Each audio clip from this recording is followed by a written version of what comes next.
एक बार मीरा की सखी का विवाह हो रहा है, उसके यहां बारात आई है।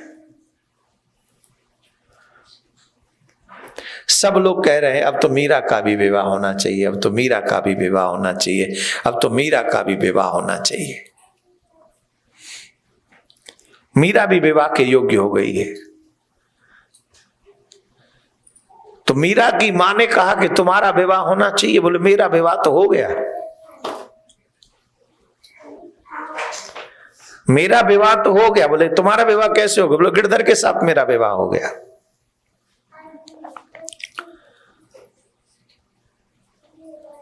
ऐसा क्यों बोलती हो? इस संसार में चाहे किसी राजा की बेटी हो या किसी गरीब की बेटी हो, राजा को भी और गरीब को भी अपनी बेटी का कन्यादान करना ही पड़ता है। वो कन्यादान करना ही पड़ेगा। तो विवाह तुम्हें करना ही पड़ेगा। तब मीरा जी कहती है ऐसे वर को जब जब शादी होती है तो माँ बाप क्या आशीर्वाद देते हैं?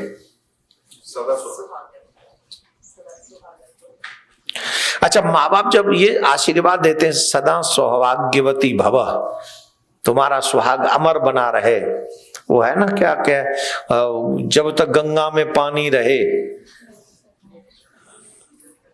आता है आपको? गाओ गाओ। मेरी बिटिया तेरी जिंदगानी रहे। बिटिया नहीं यार, कहां पहुंच गए तुम?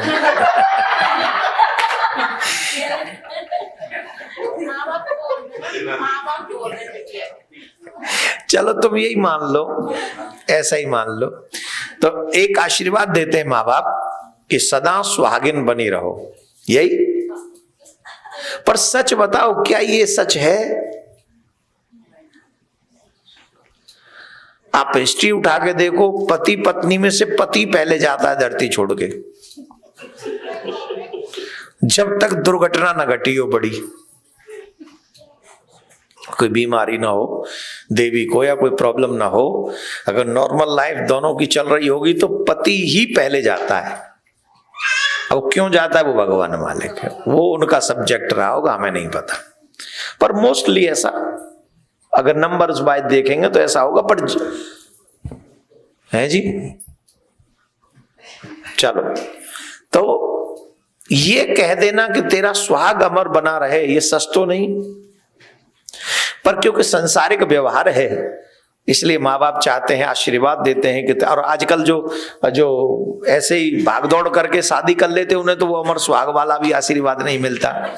जो कोर्ट में जाके शादी कर लेते हैं, जो ऐसे वैसे, और आजकल के तो बच्चे भी, पहले तो बच्चों को मनाना पड़ता था, तुझे बिटिया पसंद है कि नहीं, तुझे ये पसंद है कि नहीं। आजकल तो बच्चे ही कहते हैं तुम्हें ये लड़की पसंद हो या ना हो, और तुम्हारी, तुम जानो, हमें तुमसे कोई लेना देना नहीं। बोलो राधे राधे। सही है गलत है? बोलो सत्य वचन। देखा? पर मीरा ने जो बात कही वो बड़ी गजब की। मीरा से माँ ने कहा तुम विवाह कर लो। बोले माँ तुम चाहती हो कि नहीं मेरा सुहाग अमर हो? बोले क्यों नहीं चाहती, हर माँ चाहती है बेटी का सुहाग अमर हो। तो मैंने उसी से शादी की है जिसके बाद मेरा सुहाग अमर हो। कैसे? ऐसे बर को के बरा जो जन्मे और मर जाए, बरबरिए गोपाल जू मारो चुड़ लो अमर हो जाए। ऐसे बर का वर्ण हम क्यों करें जो जन्म ले और फिर मरे? क्यों ना उस बर को हम बर बना लें, अपना सौभाग्य बना लें, सुहाग बना लें, जिसका न जन्म है न मृत्यु। और यहां पर एक स्पेशल बात हम कह दें आप सबसे, ये आवश्यकता नहीं है कि ऐसे बर से शादी देवियां ही कर सकती हैं। इट्स नॉट कंपल्सरी कि सिर्फ देवियां ही विवाह कर सकती हैं उससे कोई भी विवाह कर सकता, आप भी कर सकते, पुरुष लोग भी कर सकते। इसीलिए उसको कहते तुमेव माता च पिता तुमेव बंधु, और अंत में कहा गया तुमेव सर्वम। जो सर्वम में पति नहीं आएगा, सखा भी आएगा, पति भी आएगा, पुत्र भी आएगा, स्वामी भी आएगा, दास भी आएगा। जो चाहिए सो बना लो,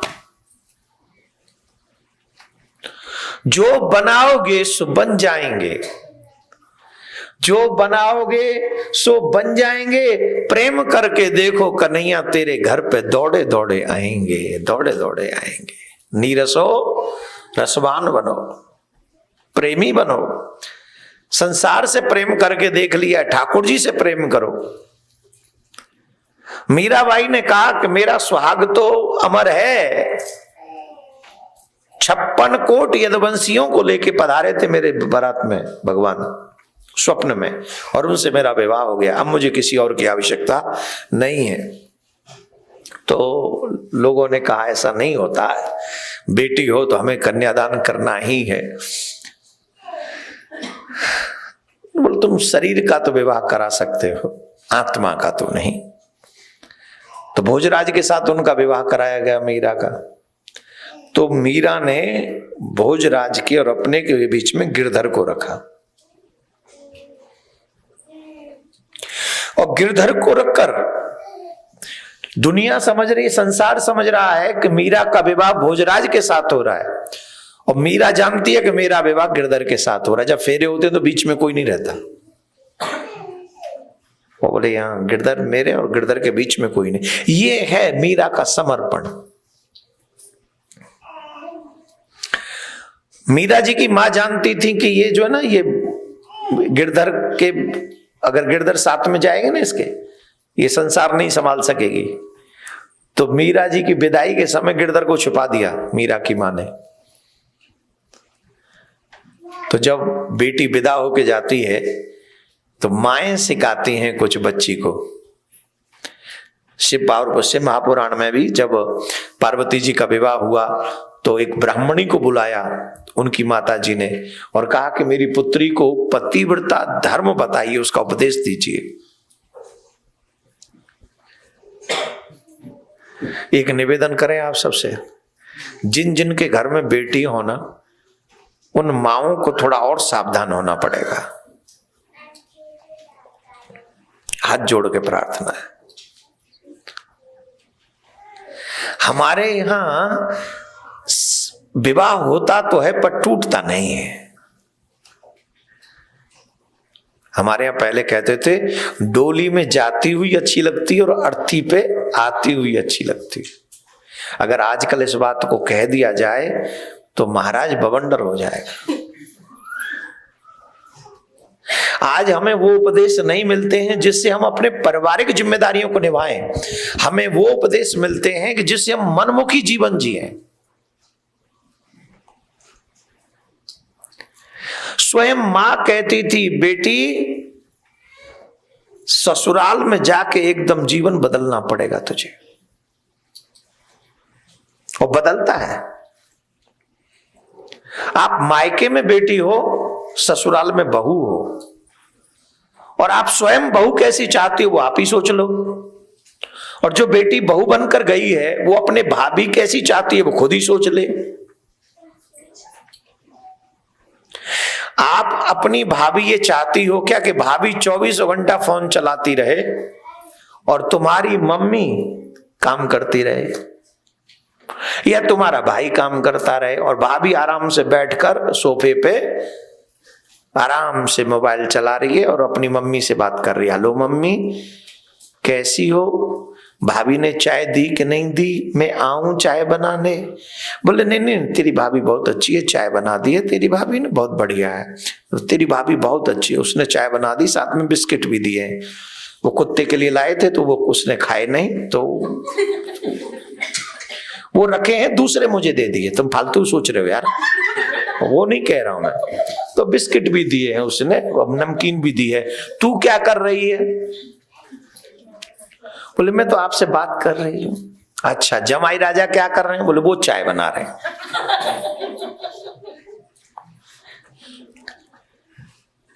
अब बहू, अब भाभी की ये प्रशंसा भी बर्दाश्त नहीं होगी कि वो चाय बना के दे दी। क्यों? मन ऐसा है कि मन चाहता है, प्रशंसा नहीं होनी चाहिए भाभी की, जो स्वभाव, जो कर्म मैं कर रहा हूं वही कर्म सही कहा जाए। अगर मेरा पति चाय बना रहा है, या मेरी सासू मां चाय बना रही है, या मेरा ससुर चाय बना रहा है और मैं बैठ के मोबाइल चला रही हूं, तो इसी बात को कहा जाए कि हाँ वुमेन राइट्स है ये। नहीं यार, हम लोग अपनी जीवन जी रहे हैं भैया, तो अपने जीवन को जब जीना है तो जिम्मेदारी है।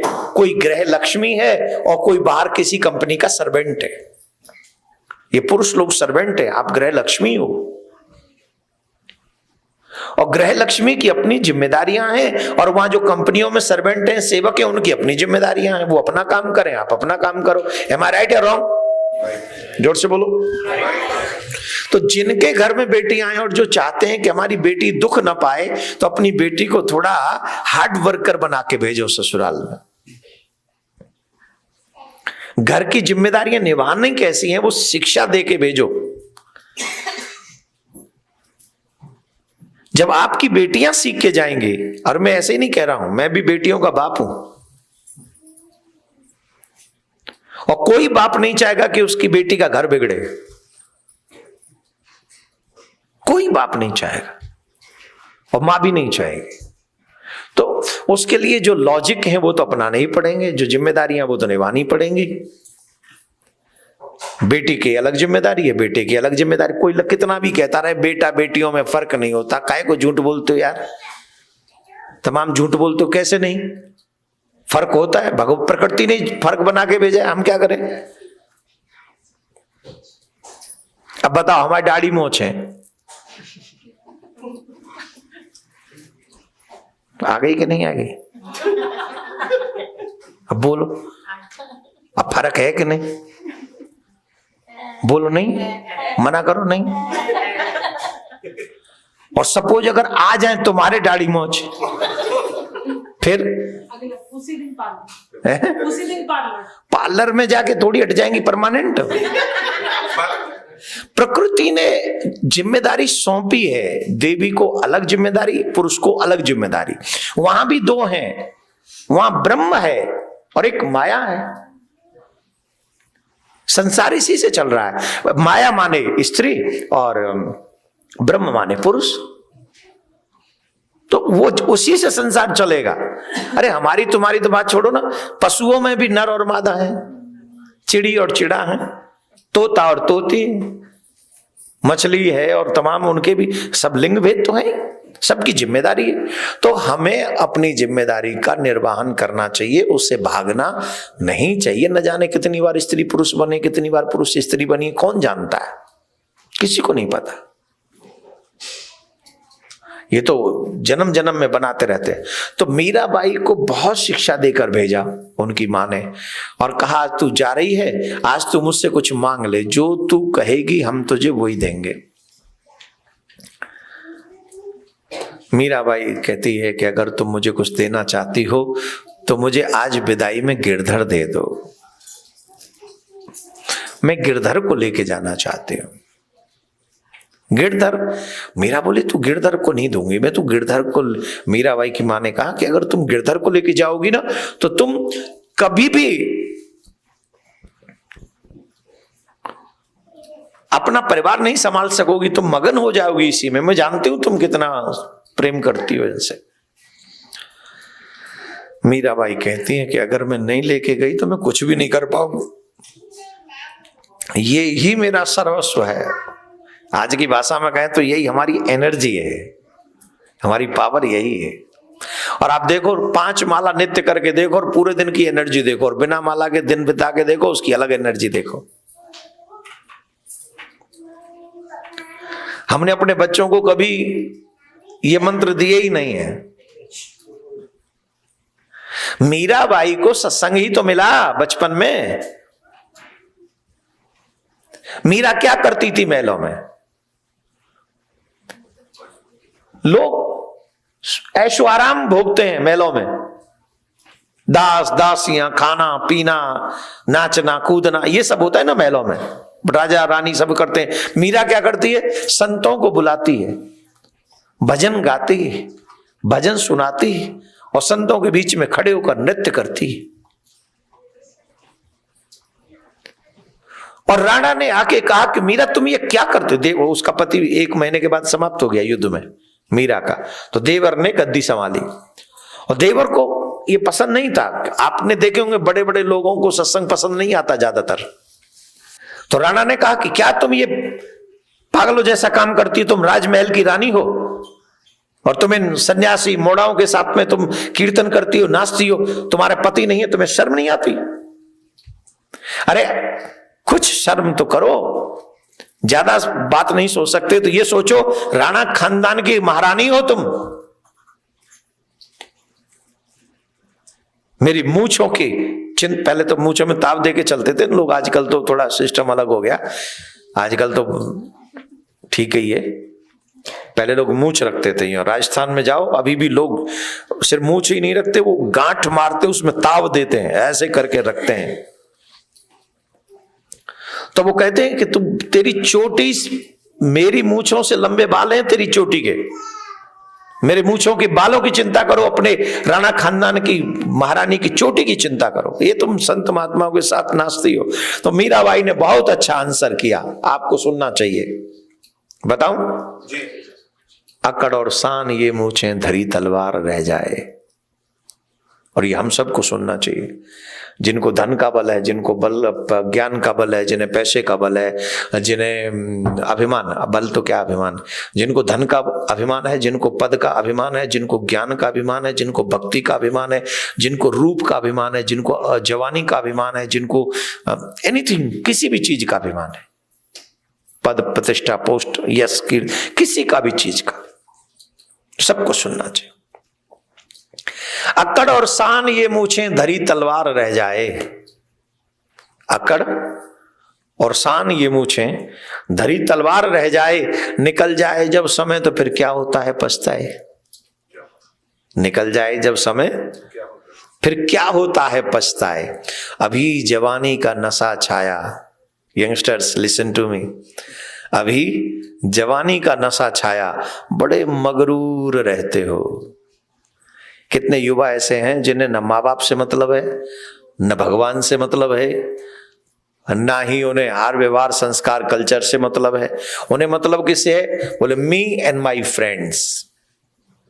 एम आई राइट या रॉन्ग? बोलो तुम युवा नहीं रहे तो तुम रहे तो होगे कभी। आज नहीं रहे तो कभी तो युवा रहे होगे। बोलो हाँ। एक उम्र आती और वो उम्र सब पे बराबर अटैक करती है। जब जवान होते तब मम्मी पापा अच्छे नहीं लगते। आफ्टर 13 अरे हम निकल के गए उस उम्र से। तुमसे ज्यादा एक्सपीरियंस है हमें, तुम्हें हमारी उम्र का एक्सपीरियंस नहीं है, हमें तुम्हारी उम्र का एक्सपीरियंस है।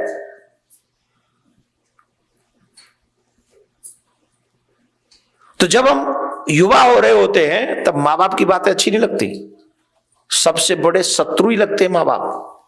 तो अच्छी किसकी लगती हैं? मी एंड माई फ्रेंड्स। वो किसके चक्कर में? जवानी के चक्कर में, जवानी की तरफ जा रहे हैं इसलिए। अभी जवानी का नशा छाया, बड़े मगरूर रहते हो। लिसन टू मी फिर से। अकड़ और शान ये मूंछें धरी तलवार रह जाए, निकल जाए जब समय तो फिर क्या होता है पछताए। अभी जवानी का नशा छाया, बड़े मगरूर रहते हो, जो सच्चा मार्ग है भक्ति का उसी से दूर रहते हो। निकल जाएगा जब समय कुछ दिन में, जवानी का सदा स्थिर नहीं रहता, बबूला है ये पानी का, बबूला है ये पानी का। ये जो जवानी है ना, जिसमें लोग हमारी तरफ अट्रैक्ट होते हैं, फेस का ग्लो, बॉडी का स्ट्रक्चर और ये वो कलरिंग वलरिंग सब, after some time no one attract with you, no one. और if you don't believe my words, you can ask your grandparents, जो आज आपसे नंबर मांग रहे हैं, you are young, you have so many friends. तो इस समय आपके पास में बहुत लोग आ जाएंगे, मतलब मीन्स नॉट यू, एवरीवन, कोई भी, कितने लोग आ जाएंगे, hello hello, you are looking very beautiful and handsome, I want to friendship with you, but it's okay. लेकिन एक बार पूछो तुम्हारी नानी से, दादी से, उनसे आज तक कोई पूछ रहा है वो कि हमसे फ्रेंडशिप कर लो? दादा से पूछो। बच्चे भी नहीं बैठते साथ में, औरों की तो बात छोड़ दो। किसका जुनून है? जवानी का जुनून है। वो तुम्हारे जीवन का सबसे ब्यूटीफुल टाइम है जवानी। उसे चाहे अच्छाई में लगा दो या भगवान की भक्ति में लगा दो, इट्स अप टू यू। कोई किसी ने पूछा भगवान आपको भक्ति कब करनी चाहिए, आपकी भक्ति कब करनी चाहिए? बोले एक बात बताओ, आपसे पूछ लिया भगवान ने कि जब तुम किसी से प्रेम करते हो तो उसे कैसा पुष्प देना चाहते हो? सुंदर पुष्प देना चाहते हो, खिला हुआ पुष्प देना चाहते हो, या मुरझाया हुआ पुष्प देना चाहते हो? बताओ। लास्ट टाइम कब दिया था अपनी पत्नी को आपने पुष्प?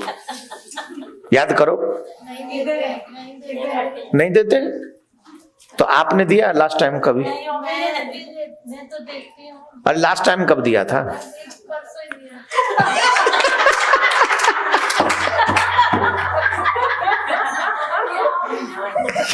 सो स्वीट, आप कितनी अच्छी हैं।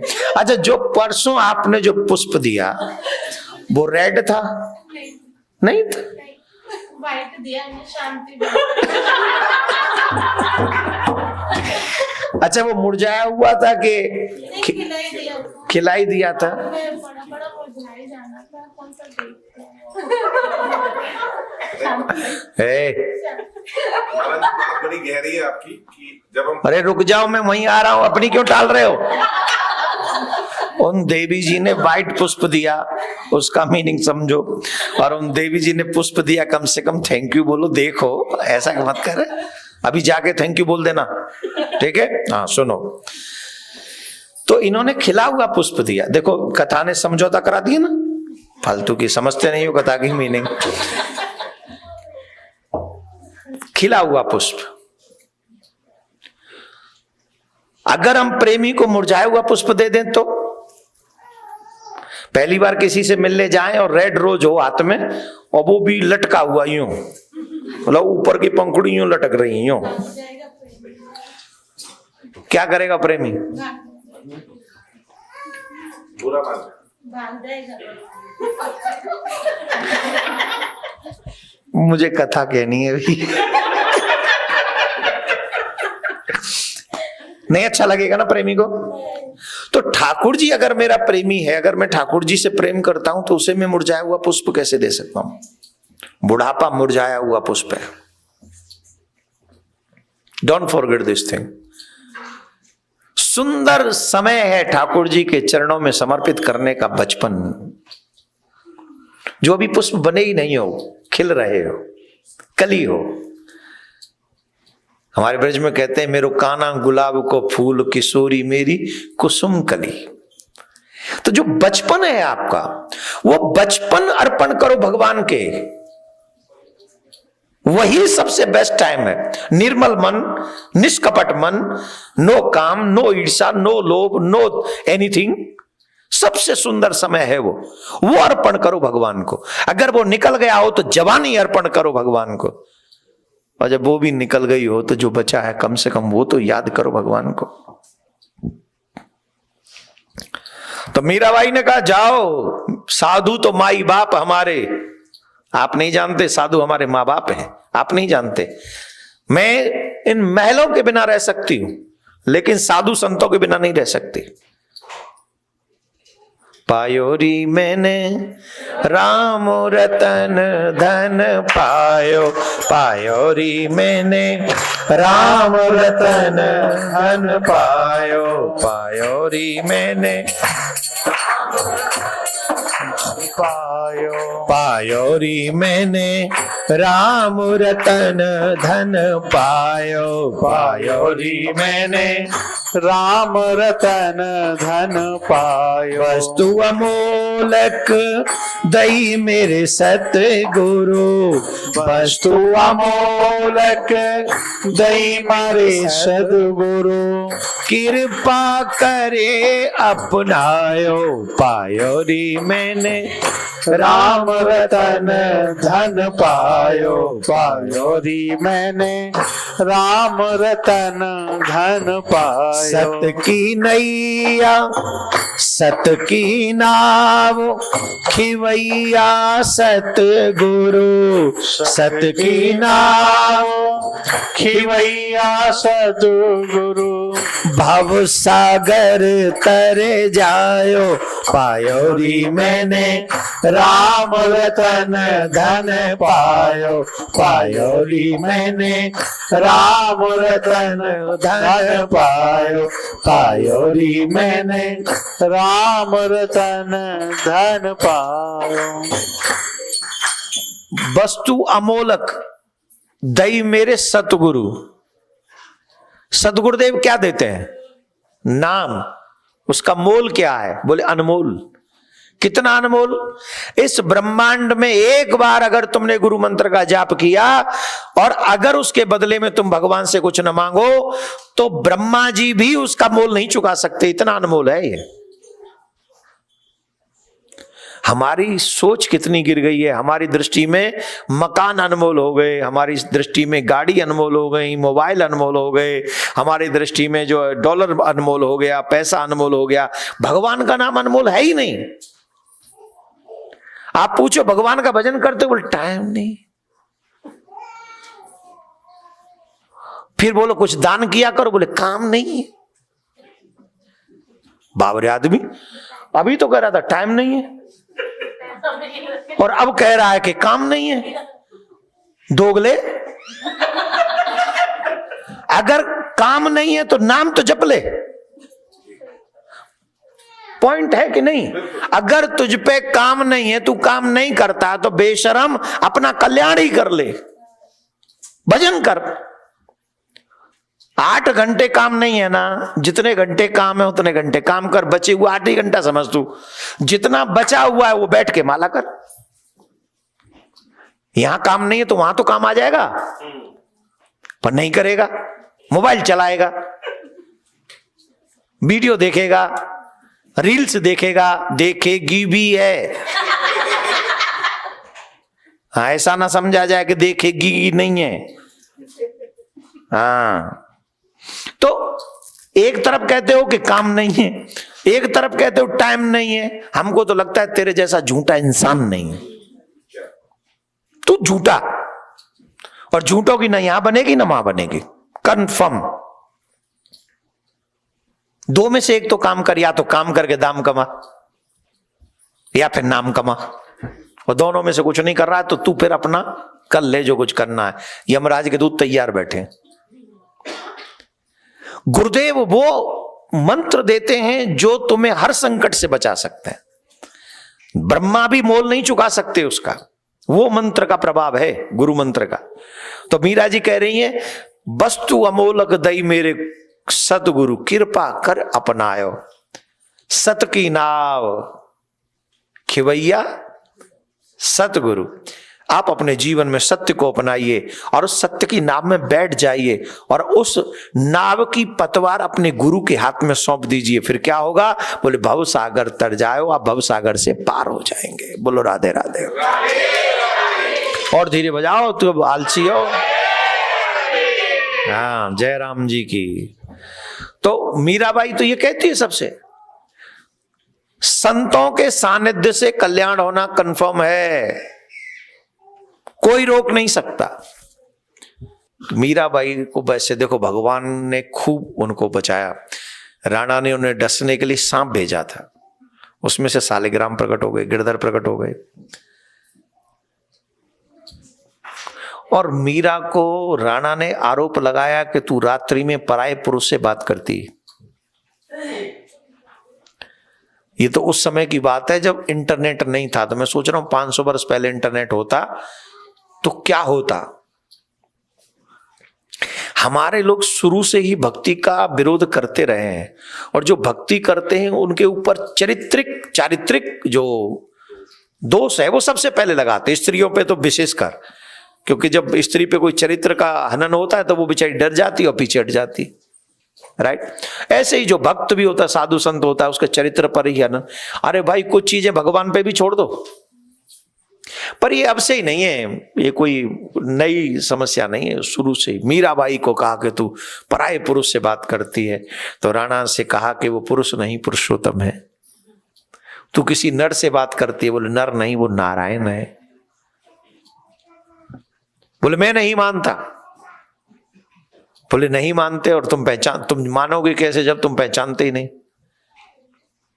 परख सकती नहीं रत्न को हर इंसान की आंखें, दिखाई कृष्ण क्या देगा ना हो जब तक प्रेम की आंखें। जब तक प्रेम नहीं होगा आपको भगवान से, तब तक कृष्ण तुम्हें दृष्टिगोचर नहीं होंगे। अगर तुम कृष्ण को देखना चाहते हो तो तुम्हारे मन में प्रेम होना चाहिए। बोलो राधे राधे, जोर से बोलना पड़े तो प्रेम तो करो।